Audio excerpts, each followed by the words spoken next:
Hi everyone, welcome to another episode of AskBenT. I'm Benjamin, and on this channel, we interview top leaders in the healthcare industry and ask them about their opinions on the latest trends and topics in healthcare and anything that's close to their hearts. Today, we have Dr. Anthony Tang, a breast surgeon at the breast clinic in Paragon Medical. We are going to ask him several questions that are close to his heart.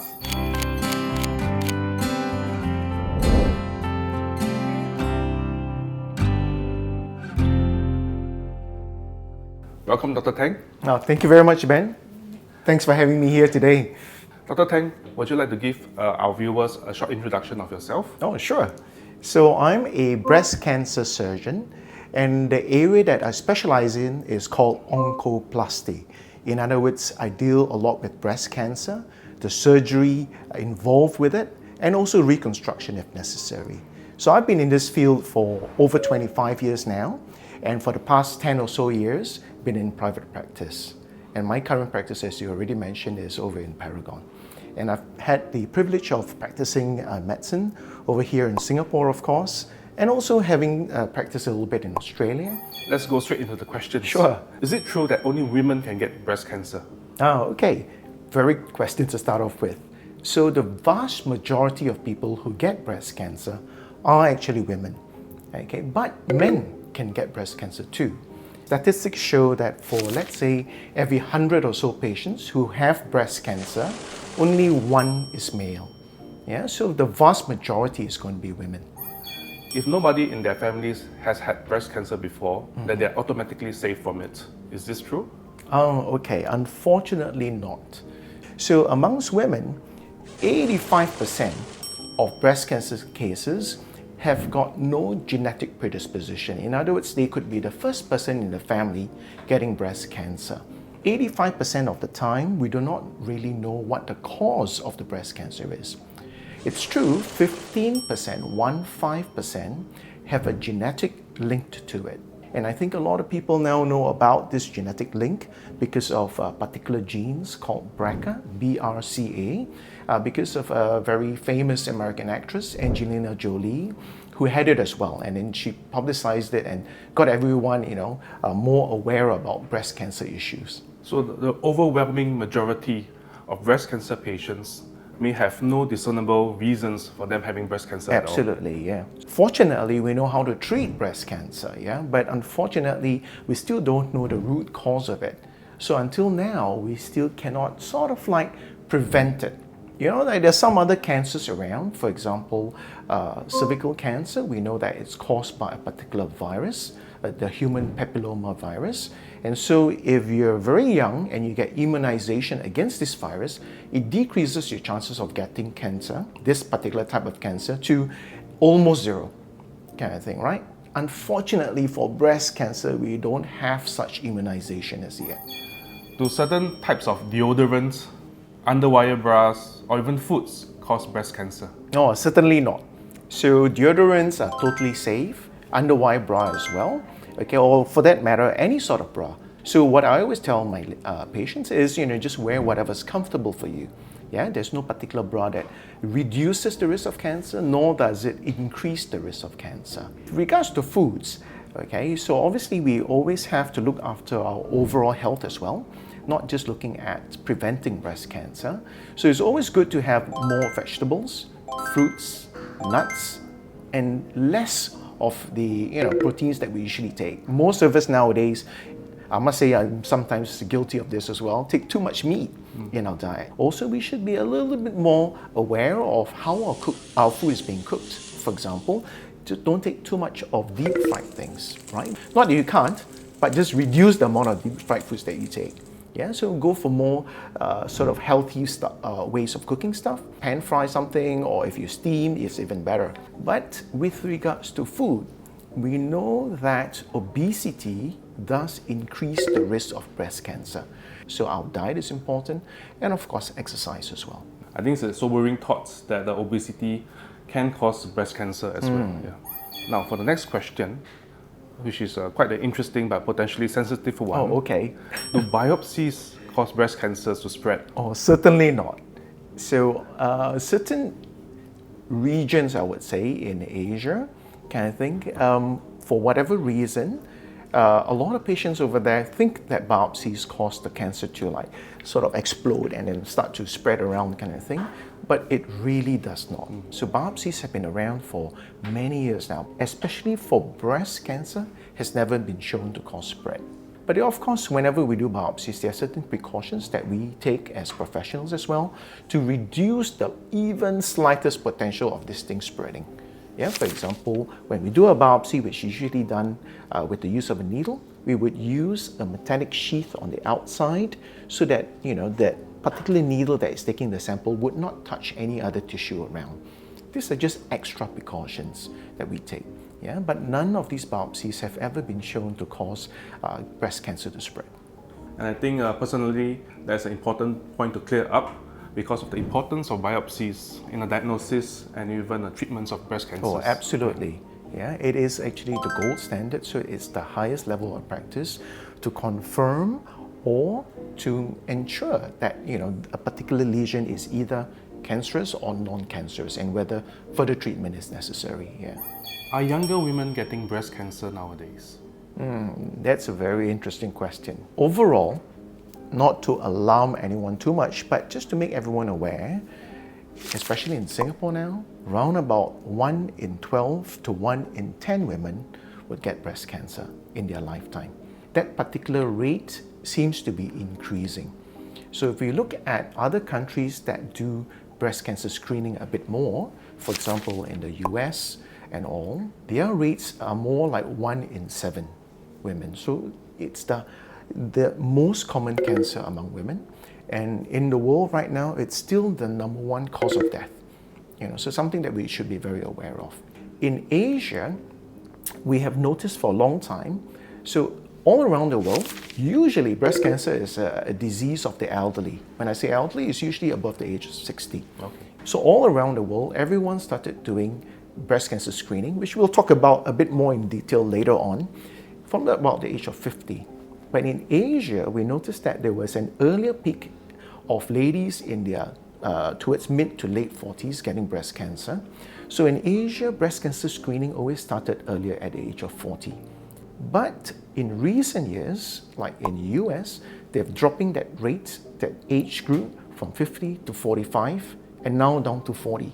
So I think they are also seeing what Asia has seen for quite a while, that younger patients are getting breast cancer. Perhaps in the past, a very young patient may have a very small lump, you might not be too worried about it, kind of thing. But now, if it does merit concern, we would also tell a young patient that they will need a biopsy, even though, let's say, they're very young. Just talking about age, just 2 weeks ago, I treated a lady in her mid-20s who had breast cancer. And hearing that, I guess it is also prudent or advisable for younger women to be more careful or to really get things checked out. So at any age, all lumps should always be checked by someone who's qualified. So even at a young age, if you feel something like a lump, you should get it checked out. But to reassure everyone, the vast majority of the time, all these lumps are benign. They're not going to be cancerous. Yeah, but of course, when you see a specialist and all, you might need, a few tests to be done. The common ones being for young people, ultrasounds. Sometimes, plus minus, you might need what's known as a biopsy as well. I think that's very important to take note of. Is it true that if that lump doesn't hurt, it is actually cancerous? Oh, okay. So painful lumps versus non-painful lumps, right? Breast cancer especially, it's a very interesting type of disease.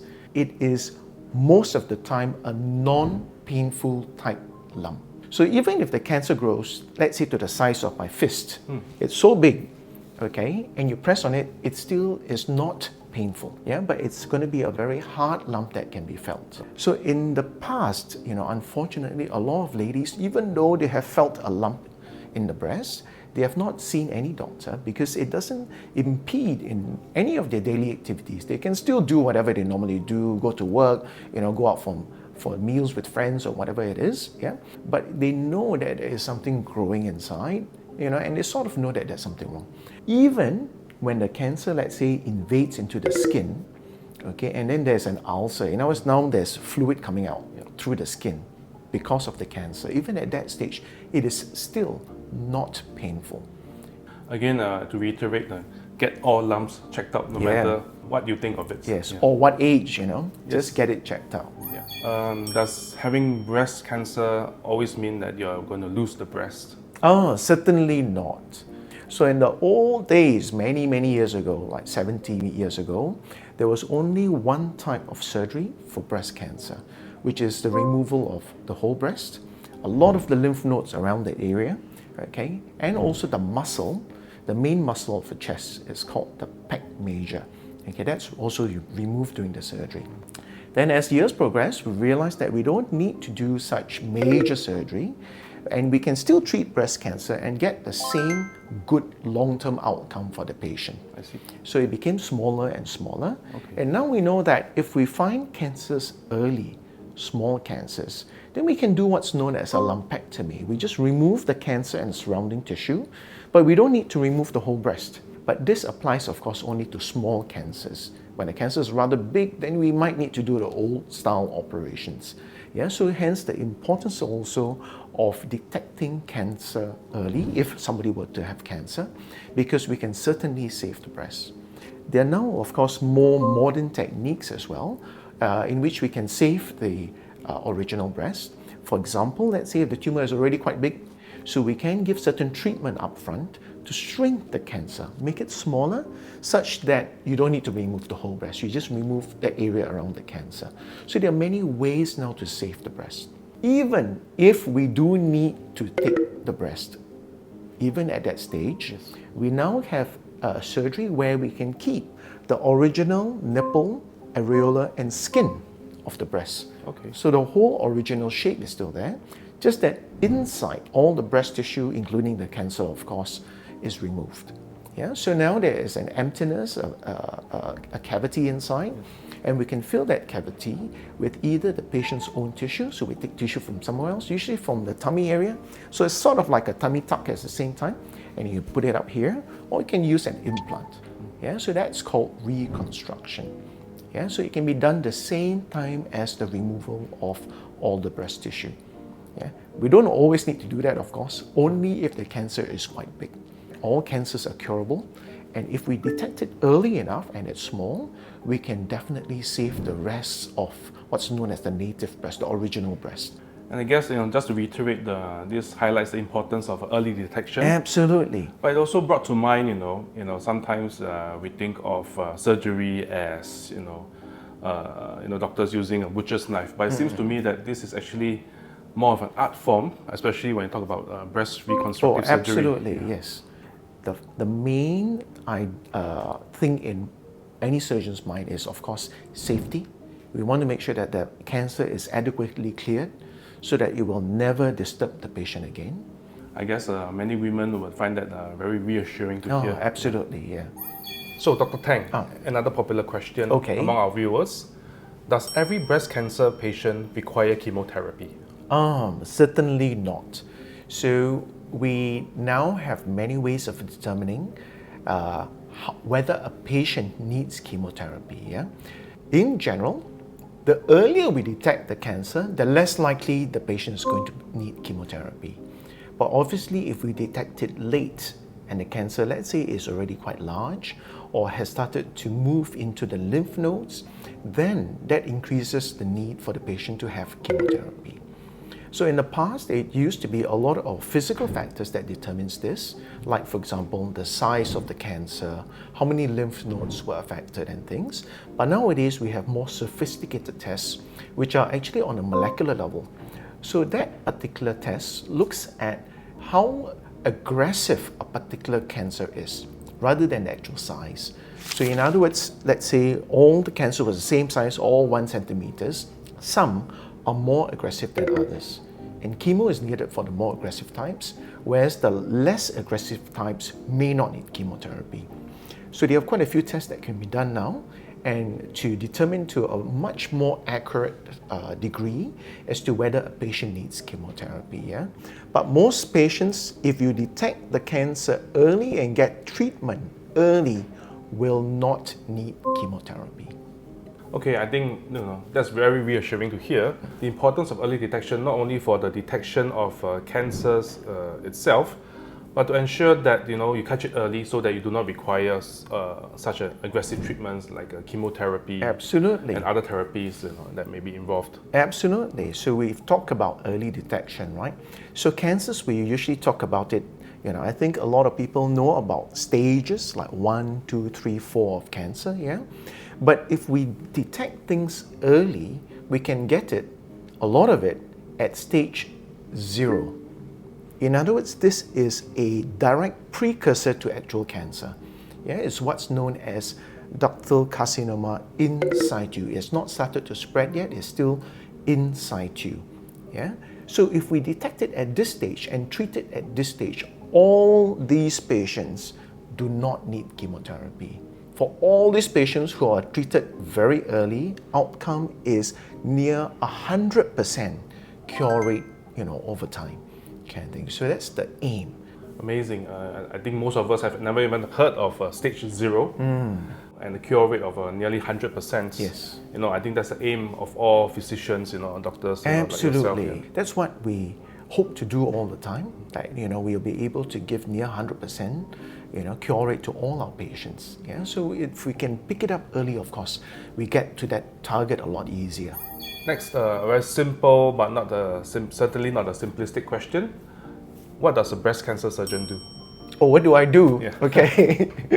Okay, so for work and all that, okay, so I basically deal with all sorts of breast conditions, whether it's a lump, pain, redness, discharge from the nipple, or organize all sorts of scans as necessary for the patients, usually in the forms of mammograms and ultrasounds. By the way, show different sorts of information. So if your doctor tells you need both, you actually do need both. It's not interchangeable. The information that we get from these scans actually add to each other. Of course, in certain cases, we need to do more special scans like MRIs, sometimes even PET scans. Then some of them, of course, after getting all these scans, may need to have what's known as a biopsy. So a biopsy is a specialized way in which a doctor gets a tissue sample from this area of concern to be checked in the lab. Yeah? And we can determine 100% whether this thing is something dangerous or not. Kind of thing. And in the past, all these biopsies used to be done in form of surgery. We need to make a big cut and then after that take out a big tissue sample to get it checked. But nowadays, most of these biopsies can be done with needle-like devices, which can take the same sample as big surgery in the past. Then of course, after determining all of this, if something is dangerous like cancer, then I would do the surgery as well to make sure that all the cancer is adequately cleared, and of course the aesthetic part of reconstructing the breast as well. A lot of the time as well, my job also requires me to give hope to the patient. So it's not just medical knowledge that you impart, right? But you got to be able to tell the patient, look, perhaps it's not so good that we have found breast cancer, but okay, there is light at the end of the tunnel. We can definitely cure this, and this is the steps that we need to do. And at the end of this, I guarantee you, I will give you all the things that you enjoyed doing in the past, all your lifestyle things will be back to normal again. And obviously you connect them as well to other people who have possibly gone through these issues as well. So there's a very good breast cancer foundation over here in Singapore with a lot of breast cancer survivors, yeah, and so they can also share what they've gone through and what they're doing nowadays, right? Which is like dragon boat paddling and doing all sorts of crazy stuff which they enjoy, almost limitless. The role of a breast surgeon is not just about the surgery per se, it's but also about being a coach or a cheerleader for the patient, encouraging them to not give up, and there's light at the end of the tunnel, as you mentioned. Yeah. Even with the best healthcare systems in the world, things may not always go as planned, and it's important that cancer patients know that any discouragement or missteps or anything that don't go their way, it's not the end of the road for them. Absolutely. You mentioned that now that you are working closely with, of course, the other specialists, for example, radiologists who actually interpret scans for breast cancer patients. and also certain procedures that are often simpler or less complex to administer, like biopsies nowadays. So do you see that even now or in the future that your role could be more and more, outside of a hospital setting? Oh, absolutely. The advances of treatment, surgery, and intervention. Okay, in other words, when we talk about intervention, it's anything invasive, anything that needs to go in through the skin to any part of the body. Yeah. So in the past, everything needed to be done in the hospital. Yeah, and very often, patient needs to stay overnight. Kind of. But everything now, we're trying to bring it into the clinic, such that something that perhaps took 24 hours previously, because the patient needs to stay overnight and all that, now can be done in 20 minutes. Yeah, so that's the aim. So basically, to make things much smaller, from 20 millimeter cuts, we are bringing it down to 2 millimeter incisions. Very minimally invasive stuff, so that the patient can recover faster and get back to whatever they were doing previously. I don't know whether to bring it up here, but some insurances have not caught up with this.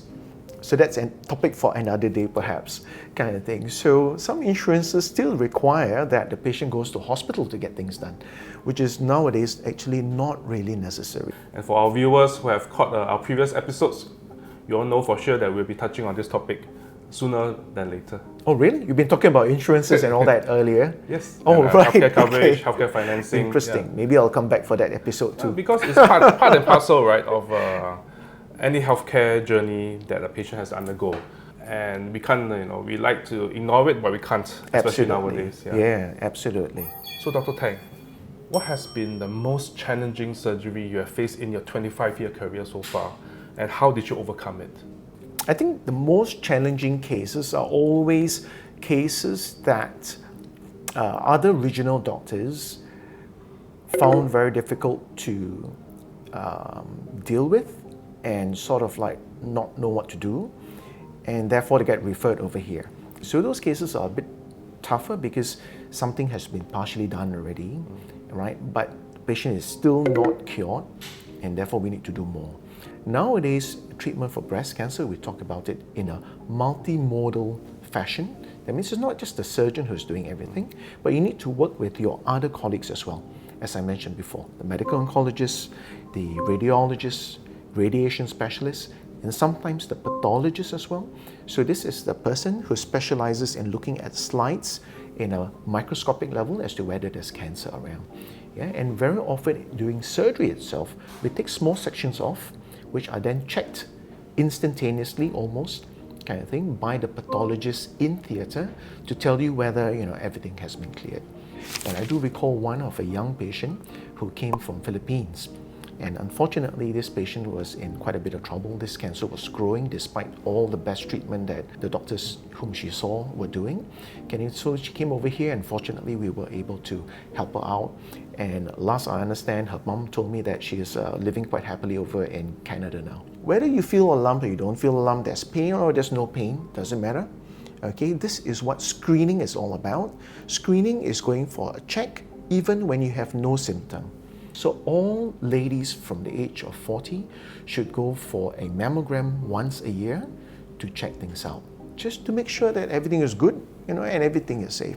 So I tell my patients, it's a bit like checking your cholesterol level or sugar level and all that, right? Which most people go do once a year nowadays. So all ladies from the age of 40 should add in a mammogram as well. Now, obviously, if you do have a very strong family history, then do speak to your particular professional, your specialist, who will then advise you if you need to do something else, maybe a bit earlier. I think it's quite amazing what we have available for us so far, and we should really take advantage of these advances in technology and the skill sets of our doctors here in Singapore as well. So as we wrap up this episode, I would like to thank Dr. Anthony Tang from the Breast Clinic at Paragon Medical for his time and all his insights in sharing his valuable experiences with us. Screening for early detection, catch it early, treat it fast, treat it well. Lives really can be saved. Absolutely. Yeah. Well said. Thank you. Most welcome. Thanks so much, Ben. Thank you, Dr. Cheers. Tang. Thank you. Thanks for listening. Thank you.